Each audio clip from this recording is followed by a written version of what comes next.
Static secrets uncovered. I know everyone says their commute is hell, but mine actually started with a voice from static.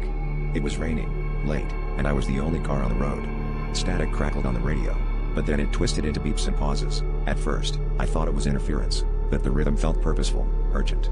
I pulled out my phone and recorded it, later translating the pattern. It spelled my name in Morse code. That's when I realized the static wasn't random. It was calling to me. The next night, the radio whined again. This time with a new sequence. I drove slower, listening as the beeps mapped out numbers, coordinates. I felt a cold sweat as I punched them into Google Maps. The location was only 30 minutes away, out by the old rail yard.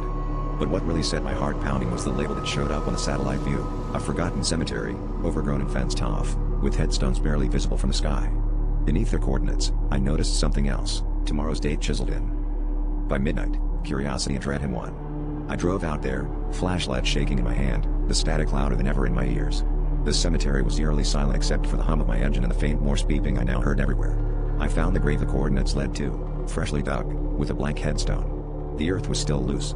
My phone buzzed in my pocket, a new notification, a live feed from an unknown number. On the screen was a view of my car, parked just outside the fence. As I stared, frozen, the radio snapped back to life, the static now forming a single, unbroken tone. The phone's camera panned down to reveal a shovel, then up to capture a figure in my jacket, walking toward the grave. My own hand, reflected on the screen, was reaching out to dig as the ground shifted beneath my feet. The last thing I heard before the world went black was my name, whispered in static, promising I'd never leave the airwaves again.